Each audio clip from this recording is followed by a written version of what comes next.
Good afternoon, and today I have a very special guest, Dr. Hami Hos. Good afternoon, doctor. Hi, how are you doing?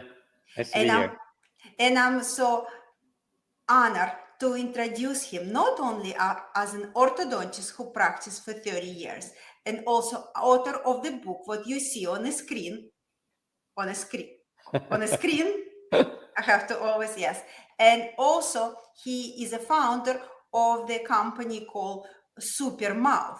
And I met him on the conference, American Academy of Physiologic Medicine and Dentistry, or Systemic Connection. It was two academies together.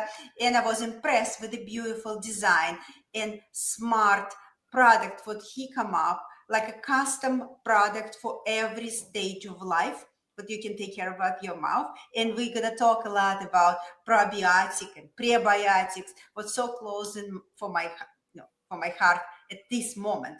And of course, thank you very much to our audience. If you have trouble sleeping or sleep next to snoring partner and you want to be healthier, this program is for you. Please click the like and share button, share with your family and friends who you wish they would be healthy as well. If you're a medical professional who, just like us, so passionate about putting different pieces of sleep health together as well as general health, this program is going to be for you as well. So I'm going to ask you, Dr. Hos, my first question: how come what orthodontist with a very successful, flourishing practice, pediatric and ortho, come up with an idea of your own line of products as well as the book? Yeah, great question. So, as you said, I'm an orthodontist. My wife is a pediatric dentist, and we've been practicing in San Diego now almost 30 years, hence all my gray beard. And so about 12 years ago, my son was born, almost 13 years ago. And before he was born, it was easy for us when our patients would ask, hey, Dr. House, what toothpaste should I use? I would say Colgate. They're like, what about Crest? I'm like, yeah, that's fine. Whatever has fluoride, because that's what I was studying in school. You probably know that in dental schools and in hygiene schools, we get zero education about oral care products. So we just know fluoride like everybody else. You either love fluoride or you hate fluoride. And that's the only thing I knew, like everybody, most other dental professionals. So when my son was born, though, after 20 years of telling people what any toothpaste is just like every other one, I remember when his first teeth started coming in, I went to my wife and like, hey, what toothpaste should we give our son, Aiden? His name is Aiden. And my wife said, I don't know. So for the first time, because it was our son and we wanted to put this in his mouth, now it mattered really what all the ingredients were. So I started Googling all the ingredients, and I, one by one, when I was learning about them, I was getting more and more scared about, oh my God, these are so terrible. And how come no one's really come up with a solution? So I thought, okay, maybe these conventional products are terrible. Let me look into the natural products. So I would Google their ingredients, and some of them are actually worse. All they do is they remove fluoride, replace an antibiotic, like a chemical antibiotic, with an herbal antibiotic, but it's the same thing. Your body obviously doesn't know if it's herbal or if it's chemical, as long as it kills all the microbes indiscriminately, causes havoc with the oral microbiome. And that's just one thing. I mean, just crazy things like flavorings that are so toxic, like peppermint oil is something that a lot of natural companies use to flavor it, mint, but on EWGs, the 5 is extremely dangerous for little kids. Anyways, so that was the beginning of my, basically, I didn't plan to build a company, but it was more like knowing that there's nothing on the market that's safe or effective. And then years later, when I wrote my book, and then I would do interviews. My book is about oral systemic health, right? And oral health and pregnancy and early childhood, etc. And then when I would do interviews, people would say, oh, Dr. House, now that I know oral health is important, what toothpaste do I use? Or is mouthwash safe? Is fluoride safe? Whatever, those questions. And more when I got this question, I'm like, hey, no one's really solved the number one disease in the world, which is dental disease. So I saw an opportunity for us to really get this done right for the first time. And that was the beginning of the company, Supermouth. Yeah, that's so beautiful. I'm going to ask you direct question. What bother me now, we're so much into salivary test, and I did salivary test for me. And of course, I didn't like what I saw. And I want to make my mouth healthy as well as the mouth of my patient. And I start taking probiotics. And now I'm concerned. I'm taking those new bugs, good bugs. I want them, to be my new microbiome. But what should I do to make them stay? Because I know they might not stay. They might just go, and the same guys who were always in my mouth, who I don't like, they're gonna be there. Yeah. This is a really excellent question because I think salivary diagnostic testing is getting popularity. So I think it's important that we discuss it. So just like maybe we can start with saying that your mouth, think of it as a garden, right? It's filled with plants and vegetation and trees. And for most of us, the majority of our microbes that makes up our oral microbiome, bacteria, viruses, fungi, etc., billions of them, right? Somewhere between 10 to 100 billion microbes in our mouths. Those microbes, by far, majority of them are really good microbes. We don't want to kill them indiscriminately. But what's happened in the oral care world, in the real world, with obviously antibiotics and everything in the food that we eat, they put them in cows to make them fatter so we could eat them. So there's so much antimicrobial agents, not just amoxicillin, but just anything, herbal, real ones, chemical ones in food, in diet, in medications, everything we take that it just absolutely destroyed our oral microbes, our gut microbes, all the oral microbiome areas in our body that's causing havoc in our general chronic diseases and general health. But so what we want to do is, to your point, a lot of people are thinking maybe I should take probiotics, right?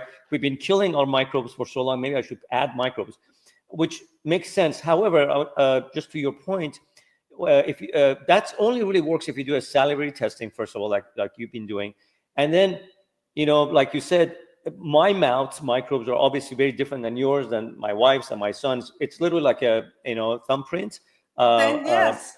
finger that every single person on the planet, we have a very diverse and different mix of oral microbes. And so we just can't introduce live microbes, which are probiotics, in the mouth and hope they're going to do well. So I think you're doing the right things. If you're going to use probiotics, then I would absolutely recommend you do a diagnostic salivary testing. And then sometimes you need to reset the microbes and then start, obviously, not only take probiotics, but eat foods that are super healthy. They have probiotics, natural probiotics, avoid antibiotics, and then have prebiotics in your oral care products. So, and then monitor that with additional salivary testing. So just, interjecting a little bit about our own oral care products.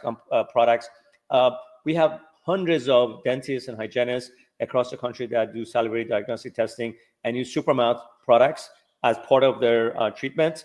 And sometimes they use probiotics as well initially, and then they continue at home care with prebiotics. So I just wanted to maybe quickly define the difference between probiotics and prebiotics for those listeners that may be a little bit confused. So probiotics are just live microbes that we introduce to the mouth or to the body, in this situation, to mouth.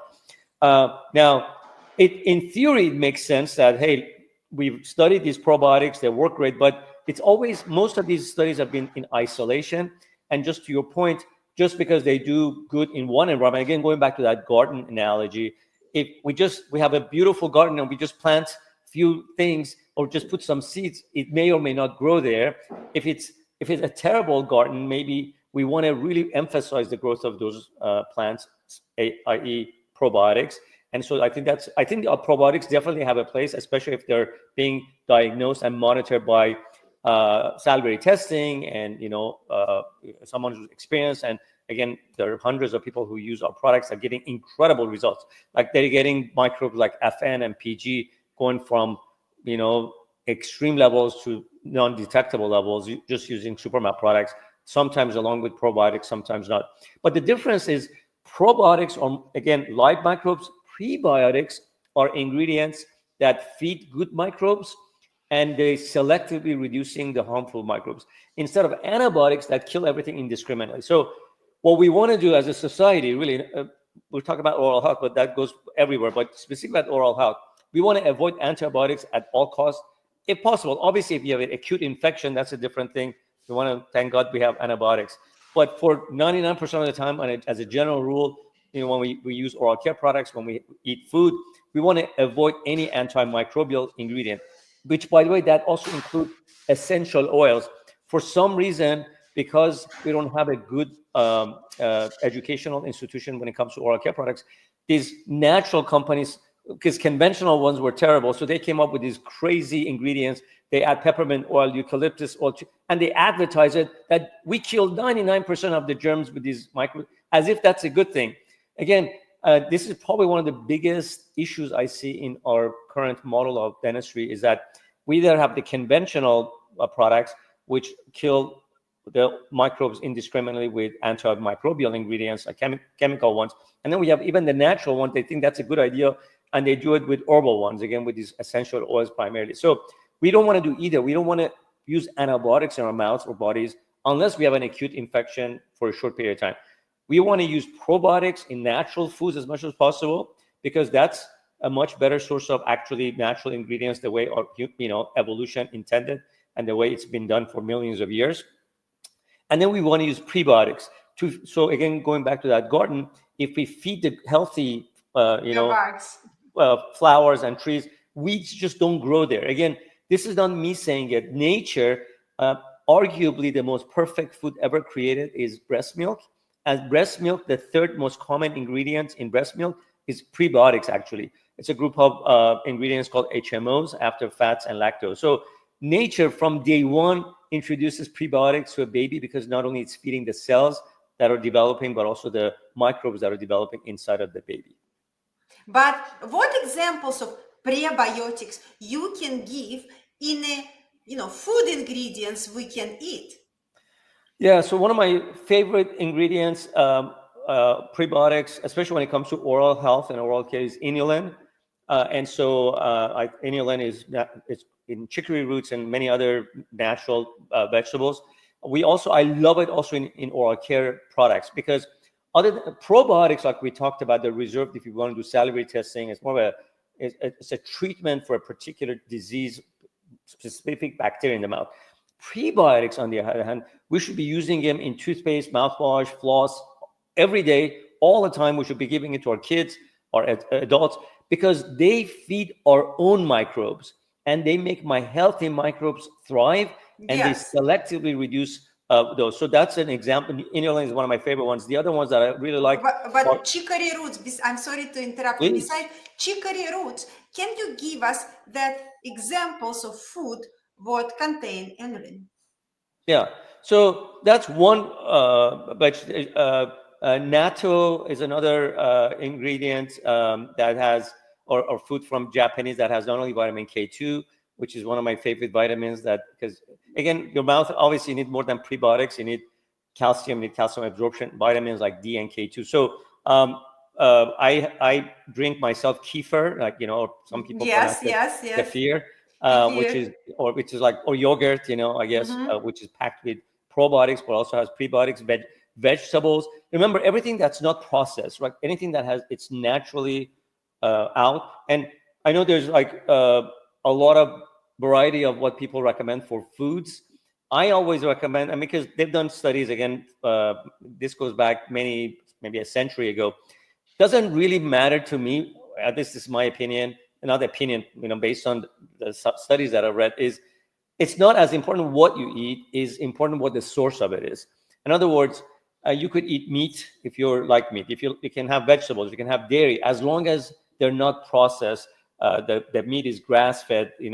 It's not, the cow is not given antibiotics, and the dairy is a right source. So I think the source is much important, and the closer it is to nature. So it's really simple to figure this out. If it's not in a bag, it's better, right? If it's not processed, if it doesn't have preservatives, if it's literally the way, it's like you either, it's from an animal source or from a plant source, and ideally these are organic, less pesticides and herbicides and all those things that not only can get us in our bodies as toxic ingredients, but they also damage the quality of the food.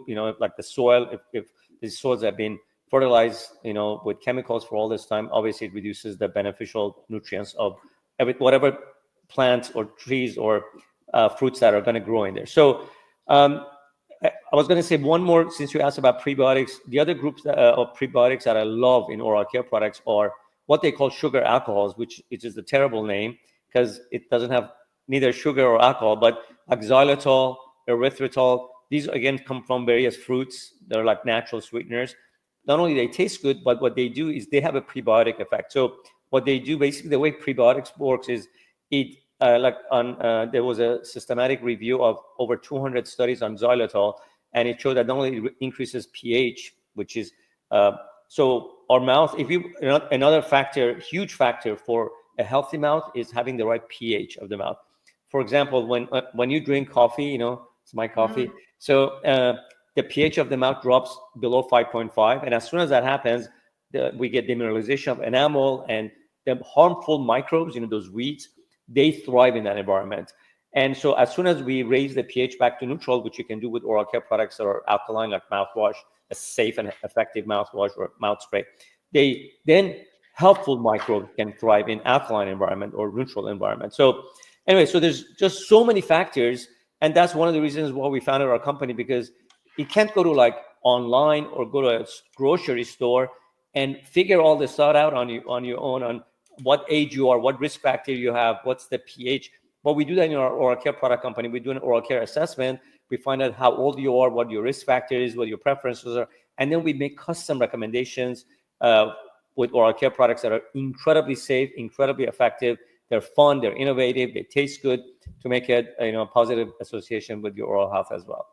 No, like I have it on my screen, open super mouth products, and I don't know if you have any to show, but they have amazing design, and they design also like in a very custom form for specific age. And I want to ask you that last question. What exactly in ingredient shape you change for people who are teething up to 2 years old, and then from 2 to 5, from 6 to 12, for teens and adults? And then I know you put separate stages pregnancy and separate stages ortho. Like, what's so different in ingredients? Because I even wrote the article for Forbes about the fluoride. Fluoride is controversial topic right now, but I noticed your product do have fluoride, and they do have hydroxyapatite. So what's so different in a different stages? And I know you touch a lot of it in your book about the customization of care for different stages of life. Exactly. So this whole fluoride crazy ingredient, this world is so focused on fluoride. If either you love fluoride or you hate it, on non-fluoride, whatever that means. I ask people, what does non-fluoride mean? What's in your toothpaste? And they say, I don't know, it doesn't have fluoride. I'm like, what? I mean, so anything, you put in anything in your mouth without even knowing it, just because you take out fluoride. So fluoride is just one ingredient. It's an FDA-approved drug to strengthen the enamel. It makes it 10 times stronger. But it does have side effects. It's not a secret. If you ingest it too much, especially in young children, you can get fluorosis. If you do too much of it, it could be absolutely toxic, to neurotoxicity. And it's literally written on every toothpaste, a mouthwash with fluoride. So this is a known drug with it's been around for decades.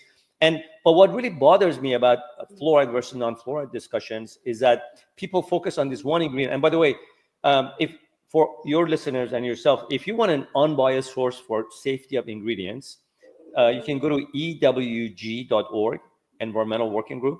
It's the most respected nonprofit organization in the world. They rank all the ingredients from shampoo to toothpaste to mouthwash from 1 to 10. 1, the safest; 10, the most toxic. Fluoride is a 2. So it's not 1, but it's not 10. SLS, which is the next one that everybody complains of, which I don't like it at all, and we don't use it, but it's also a 2. But there's so many other ingredients, like peppermint oil, which is the most common mint, is a 5 out of 10, significantly more toxic than fluoride. It can also cause life-threatening breathing problems with kids. DEA, which is a foaming agent, is a 10 out of 10. PTFE, which is on the most famous common floss on the market, which I will not name it, but everybody probably knows what that is. It's got PTFE, Forever Chemicals. That's a 10 out of 10. So I like discussing fluoride, but I just don't want to do it so people forget about all the other ingredients. So back to fluoride. So there's only 2 ingredients that remineralize enamel. Now, of course, your mouth is more than enamel. We just talked about the microbes, but let's just focus on the enamel. 2 ingredients. So if you're going to use a toothpaste and it's for cavity prevention, or strengthening enamel, at least it should have either hydroxyapatite products, ideally nano-hydroxyapatite, because it's much better than micro, and we can discuss it at some point. But so nano-hydroxyapatite and or fluoride. This is it. If you don't have one or the other of these two ingredients, then why even use a toothpaste? Maybe using it for freshening your breath, but it's not going to remineralize enamel, strengthen enamel, whiten enamel, reduce sensitivity. That's all related to enamel. So in our company, we have all of this. We have nano-hydroxyapatite products with or without fluoride. We even have prescription fluoride for high-risk people. But we just don't have, and we have it at ideal concentrations. But nano-hydroxyapatite is a calcium, right? It's a calcium phosphate. So like any calcium, it requires vitamin D and K2 for its absorption into teeth. So one of our patents, we have nearly 300 patents in our company. One of them is this ingredient we call liquid enamel technology, or hydroxamine, which is nano-hydroxyapatite plus K2 and D at ideal concentrations. And we have that in every toothpaste, in every mouthwash, in every floss, with or without fluoride. Why with or without fluoride? Going back to your question on why do we have different risk factors? Well, let me ask you this question. If you had a daughter, if you had a 1-year-old with no cavities, and a 10-year-old with tons of cavities, and a teenager with braces, and you were pregnant yourself and had a significant other with gum disease, do you use the same toothpaste? Should you use the same toothpaste? Probably no, you should be different. You're right, but exactly. Somehow, yes. But somehow that's not the way the world works, and that's why the #1 disease in the world is still dental disease, which is 95% preventable, cavities and gum disease. So the way we work it is we understand that different stages of development have different needs and also risk factors, because not the same two 10-year-olds. If I have two 10-year-olds, one of them never gets a cavity or almost never gets a cavity. The other one, doesn't matter what we've done, gets a ton of cavities. Now we're going to end up doing root canals and pulling teeth. And well, this one, I'm going to use nano-hydroxyapatite only. This one, I'm going to use nano-hydroxyapatite plus fluoride. Knowing that I'm strengthening the enamel. Yes, I understand now that there's a risk of adding fluoride, but there's also risk of getting cavities, right? When you get cavities, you still have to fill it with something. Now we're introducing foreign ingredients, products in your mouth, and you have to do a root canal. God knows the long-term and the short-term side effects of that. You have to pull teeth. So we look at fluoride as just an ingredient with known benefits and known side effects. And for older patients, especially with a very high risk, I'd rather use fluoride than get cavities and decalcifications, permanent teeth, and so those. But for majority of the patients, like myself included, my wife, my son, we don't use fluoride because we use nano-hydroxyapatite in our products, and none of us has ever gotten cavities. My son is 12, and because it remineralizes enamel, our products have prebiotics instead of antibiotics. They're all alkaline pH. We use natural anti-inflammatories like MS7, vitamin C. No artificial ingredients whatsoever, because again, we live in such a dirty world. With not in a good way. Playing in the dirt is good because you collect microbiome, but in the toxic air, toxic chemical cleaning products. Yeah, of course. So we should at least try to avoid toxic oral care products that we put in our mouth. And by the way, just because it says natural on it doesn't make it safe or effective. Cocaine is natural, tobacco is natural, alcohol is natural, sugar is natural. We need to educate ourselves about truly what is. Yes, we want natural ingredients, but they have to be truly safe. There are thousands of natural ingredients. They're devastating to our health, and also effective for oral care, not just because somebody in their garage tried to mix a product because nobody's educated on it and puts natural on it. And that's why I have a little bit of a beef, because the word natural has become so abused by so many product companies because it's not as regulated as fluoride. But anyways, my job and my calling at this stage of my life is provide truly safe and effective oral care products based on age, risk factors, and make it really fun so people actually want to use them. Thank you very much, Dr. Hoss. And I highly recommend you, if you want to have more wisdom about your oral health, for our audience to read the book, If Your Mouth Could Talk, and you can hear a lot of messages. And of course, check the website about check the website Super Mouth. I love this website. It's so playful, bright, very pleasant to the eyes, great design, and products are so ergonomic, nice to hold, nice to use. And if you want to have a customizable, personalized approach to your oral care, I highly recommend you to try. So thank you very much, doctor, and we're looking forward for your new discoveries. Thank you very much for having me.